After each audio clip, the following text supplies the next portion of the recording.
Olá, hoje vamos falar do trabalho de conclusão de curso da minha ex-orientanda, Silviane Maria Vieira Voitiz. Ela defendeu esse trabalho no curso de História, tornando-se licenciada e bacharel em História no ano de 2005, há quase 20 anos atrás, na Universidade do Vale do Itajaí. E como um dos propósitos desse canal é divulgar as produções acadêmicas para além da academia, nós vamos apresentar esse trabalho de Silviane, intitulado Unidos de Loca, Trajetória e História da Escola de Samba Unidos de Loca, da cidade de Itajaí, litoral norte do estado de Santa Catarina. Esse trabalho está dividido em 2 capítulos. No primeiro capítulo, ela traz a Tia Loca e a fundação do bloco carnavalesco Unidos de Loca. No segundo ponto, no subtítulo desse capítulo, o bloco e seu entorno. Depois, um segundo subtítulo, o bloco e a tragédia. No capítulo 2, bloco carnavalesco Unidos de Loca e a fundação da escola de samba. E, em seguida, ela traz as considerações finais, as referências e os anexos. Nós não iremos reproduzir toda a monografia nessa nossa apresentação, porque trata-se de, sem os anexos, trata de 70 e poucas páginas. Mas fica o convite para os assinantes, simpatizantes, amigos desse canal, que esse material encontra-se disponível no Arquivo Histórico de Itajaí ou no Centro de Memória Histórica de Itajaí, que é o mesmo local, né? Tem o subtítulo, que fica na rua Lauro Miller, no centro de Itajaí. Quero dizer também que nós continuamos aqui na nossa biblioteca de apoio, no Rio Bonito, número 156. Apenas mudamos um pouco a posição do computador, da nossa câmera. Então vocês estão vendo ao fundo aqui, né, um desenho, né, uma pintura de Walter Smicala, simbolizando Zumbi dos Palmares. O Walter Smicala foi um amigo nosso, um pintor renomado aqui de Itajaí, que faleceu ano passado, se não me engano. E tive a oportunidade, a grata oportunidade, de ser seu colega na então FEPEV, hoje Universidade do Vale do Itajaí. Walter Smicala, ele fez estudos sociais, fez geografia, se não me engano, pedagogia, cursou história. Então ele era um abnegado pelo conhecimento e muito simples.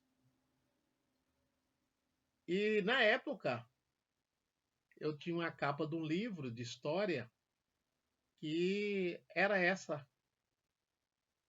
imagem. E eu pedi o Walter Smicala e ele fez esse quadro e me presenteou. Então esse quadro é de 1984. E do outro lado aqui, nós temos essa obra de arte, né, que eu ganhei quando fiz uma apresentação no Centro de Defesa de Direitos Humanos, falando do núcleo afro, da organização do movimento Afro Itajaí, que teve na época o apoio do padre Sérgio Giacomelli, que foi um dos idealizadores do Centro de Defesa dos Direitos Humanos em Itajaí, do qual nós também fazemos parte. Então nós vamos apresentar aqui o trabalho, né, da Silviane, alguns aspectos do trabalho. Como já disse, não vai ser possível reproduzir todo o trabalho, não é?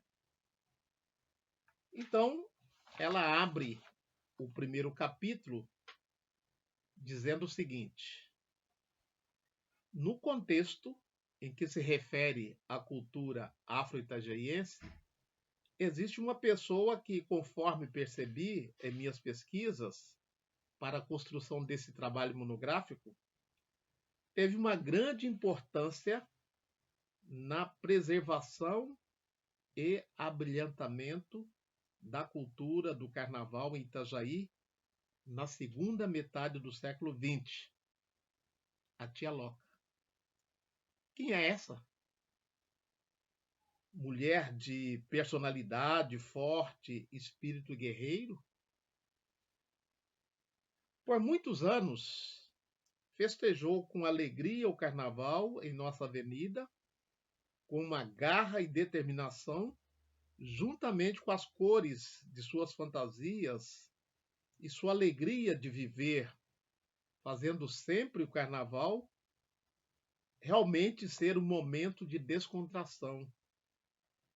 Não foi por acaso que ela foi comparada com uma guerreira com ancestralidade de matriz africana. Então aqui Silviane reproduz, né, uma comparação que fizeram da Tia Loca. Abre aspas.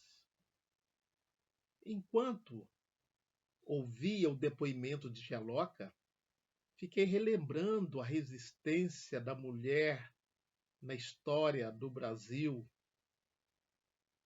de Inhaçã, a santa guerreira do candomblé, a Maria, a mais das humildes mulheres negras,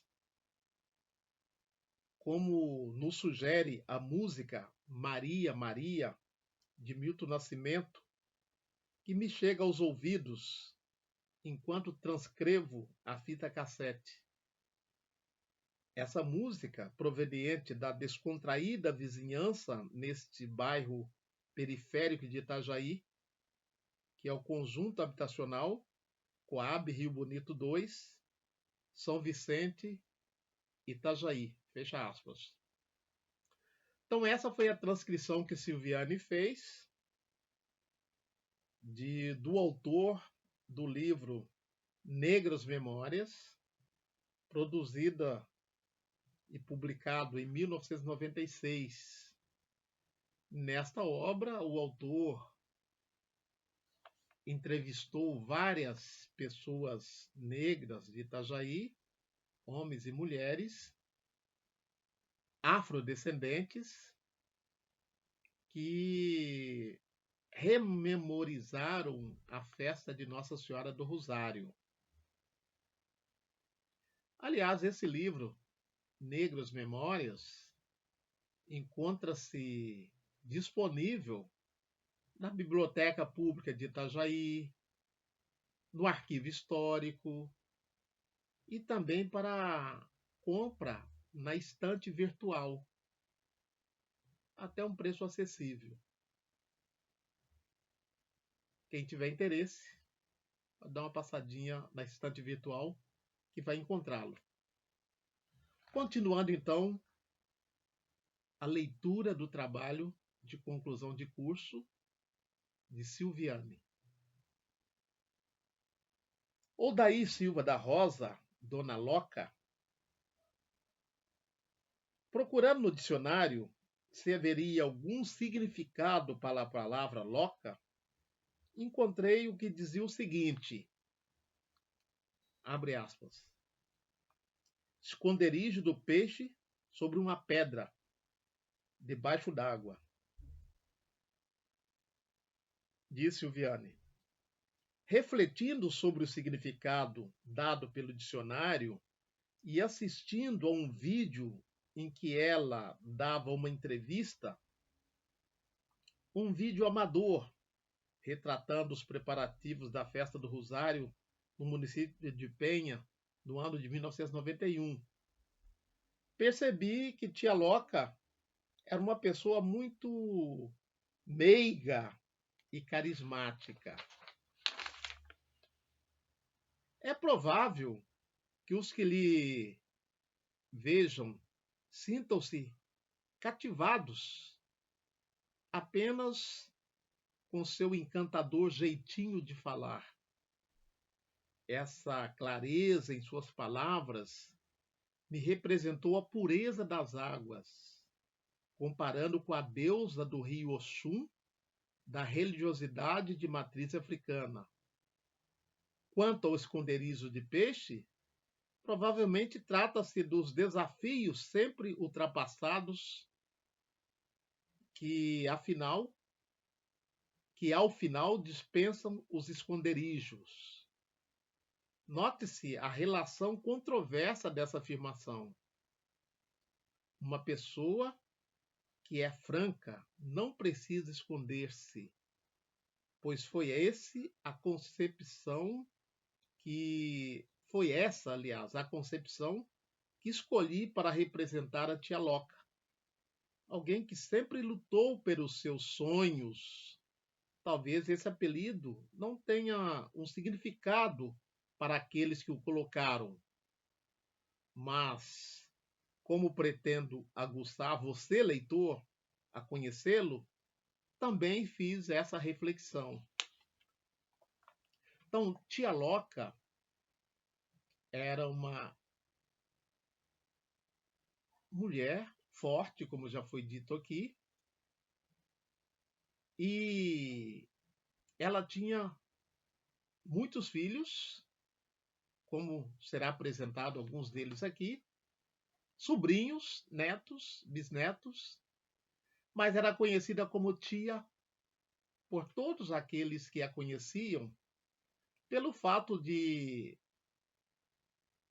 tio aqui, ou tia, não representar só os parentes consanguíneos, mas representa todos aqueles que têm um laço de pertencimento, de amizade com essa pessoa.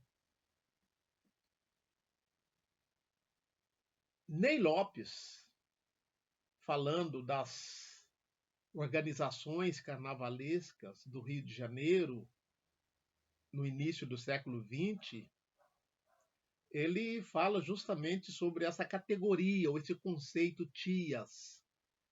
Aquelas senhoras idosas, ex-escravizadas e seus descendentes, que em sua maioria migraram da Bahia para o Rio de Janeiro, nas comunidades periféricas, que posteriormente passaram a ser chamadas de favelas.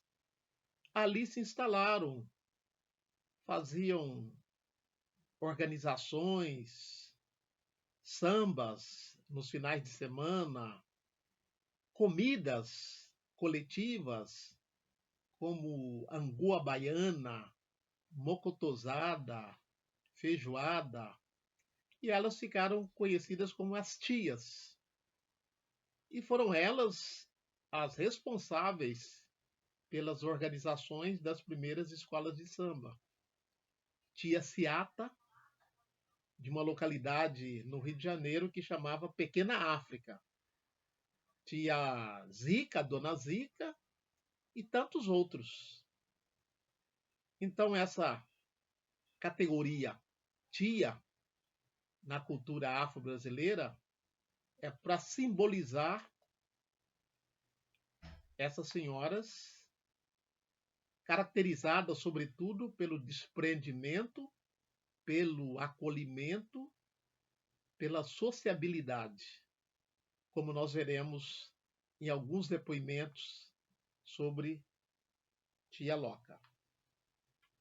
Feito essa digressão, vamos continuar aqui lendo o que escreveu Silviane, autora do trabalho de conclusão de curso.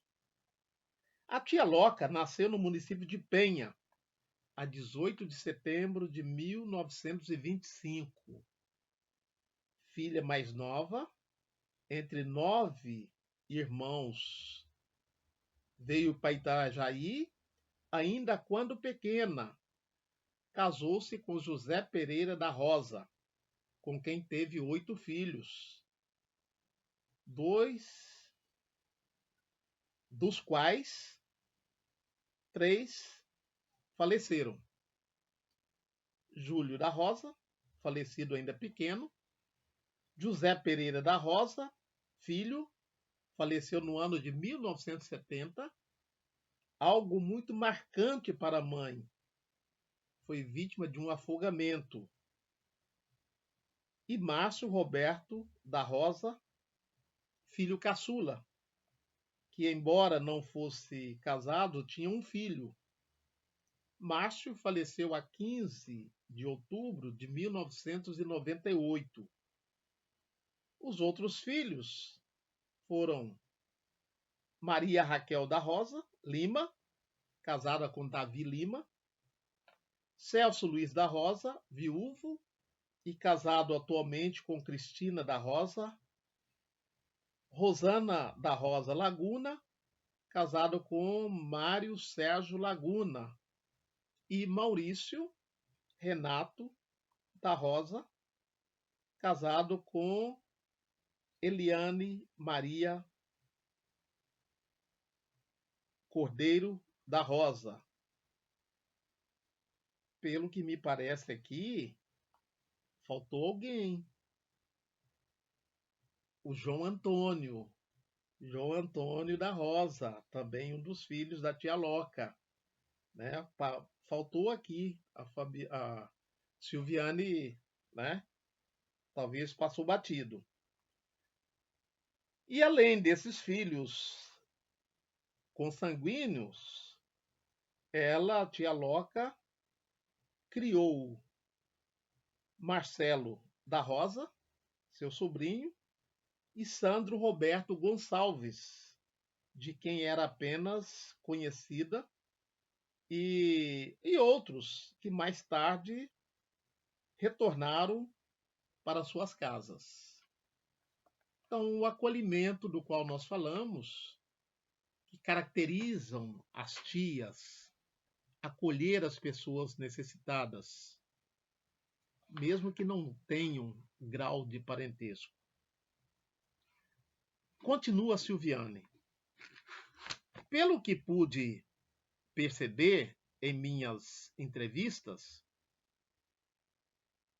o modo como ressaltaram com gratidão a pessoa da tia Loca, muito alegre e divertida, tratava-se de uma mulher que gostava de samba, de festa e de muita diversão. Eu a conheci, e como gostava. No ano de 1969, integrou melhor, a escola de samba Porta do Vale, a primeira de Itajaí. Mais tarde passou a compor a escola de samba Unidos do São João. Uma pessoa batalhadora, mesmo quando sabia que ajudando as pessoas iria passar dificuldades, ela não se importava e ajudava a si mesma. Pelos depoimentos fornecidos por suas filhas Raquel e Rosana, tratava-se de uma mulher exemplar, uma mãe exemplar.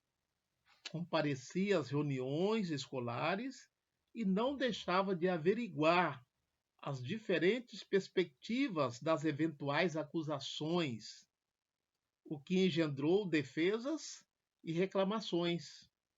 Enfim, sempre transpareceu honestidade. Segundo Rosane, sua filha, uma frase que ela sempre dizia, abre aspas, deixar de ser branca para ser negra e franca. Fecha aspas. Torna-se sensível à intensidade de suas palavras. Sugere ainda que assumiu sua negritude em dado momento de sua vida, por mais que às vezes fosse tida como branca.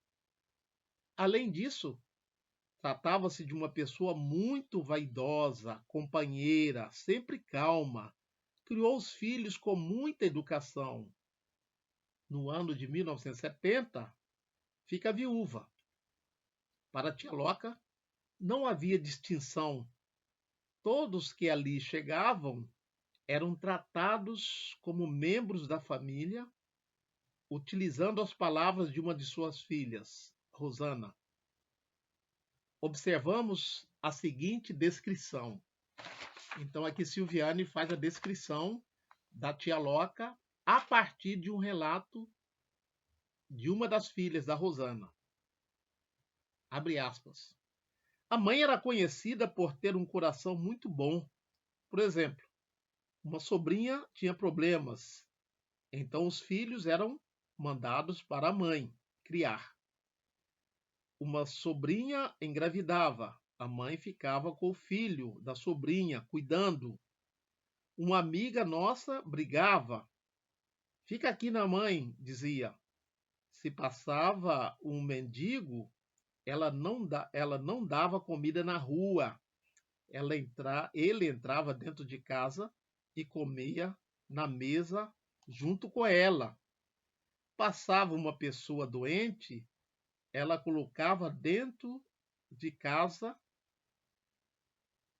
a mesma dava banho, colocava uma roupa dela e aquela pessoa ia se acostumando a vir todo dia e ia embora. Depois vinha para passar um final de semana e ficava um mês. Ela tinha amigos de todos os tipos, não tinha preguiça de atender. Era humilde em todas as partes. Sempre repartia com os de fora e os de dentro da casa. Era como se fosse a mãe de nossos amigos e eles tinham aquela loucura, como se ela fosse mãe deles. Mesmo se nós não estivéssemos em casa, era a mesma coisa. Ela era tipo líder. As pessoas que conheciam a mãe, as pessoas da classe alta, tinham ela como uma líder. Exemplo: em épocas de posse do governador em Florianópolis, vinha um carro oficial e levava a mãe para a posse. Outra coisa, que fosse do município ou do estado, que fosse comemoração, vinha um carro e pegava a mãe.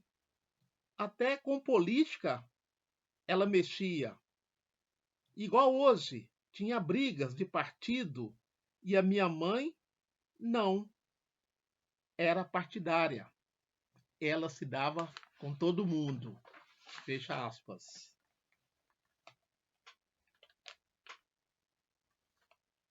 Sobre as atividades culturais que giravam em torno dela, pelo que pude perceber, algumas foram da fase mais jovem da tia Loca e que somente foi relatada aos seus filhos. Esteve como presença marcante na brincadeira do boi de mamão, fundado por ela e que chegou a ser o maior do estado, compondo 26 bichos, 26 personagens, percorrendo praticamente o estado todo, fazendo apresentações, receberam convites para ir ao Japão, o qual não foi viabilizado pela impossibilidade dos componentes do grupo. Chamava-se Grupo Folclórico Unidos da Loca. As apresentações eram feitas no Parque da Marejada, que é intitulada por alguns como a maior festa portuguesa e do pescado do Brasil. desde 1986, realizada na cidade de Itajaí, aqui no litoral norte do estado de Santa Catarina. Para o evento, só traziam artistas de outras cidades, entre elas Florianópolis. Dizia-se que não havia um grupo aqui em Itajaí. Depois das iniciativas de Tia Loca, esse grupo se tornou famoso. Seu Maurício, um dos filhos, relata um dos momentos marcantes de uma das apresentações do Boi de Mamão no asilo Dom Bosco, aqui em Itajaí. Disse Maurício: a mãe recebeu um convite para levar o boi no asilo Dom Bosco, porque os velhinhos tinham saudades daquele tempo deles, que tinha o boi de mamão, e não tinha mais e nunca dava, e de tanto insistirem, a gente foi lá. Mas acho que eles não tinham noção que era assim. No tempo deles era pequenininho o boi de mamão. E o nosso parecia um boi gigante, um boi mesmo. Quando o boi entrou, não precisou nem botar os bichos. Era um berreiro, uma correria naquele asilo. Tivemos que parar e começar tudo de novo, devagarinho. Então, essa narrativa do Maurício, uma das lideranças do Boi de Mamão, filho da tia Loca, foi feito entre risos, mostrando o simbolismo, a grandeza do Boi de Mamão criado sob a liderança de tia Loca. Na nossa próxima apresentação, nós continuaremos a falar da tia Loca, do Boi de Mamão e de outras realizações sob a liderança de Odair Silva da Rosa, a nossa saudosa tia Loca.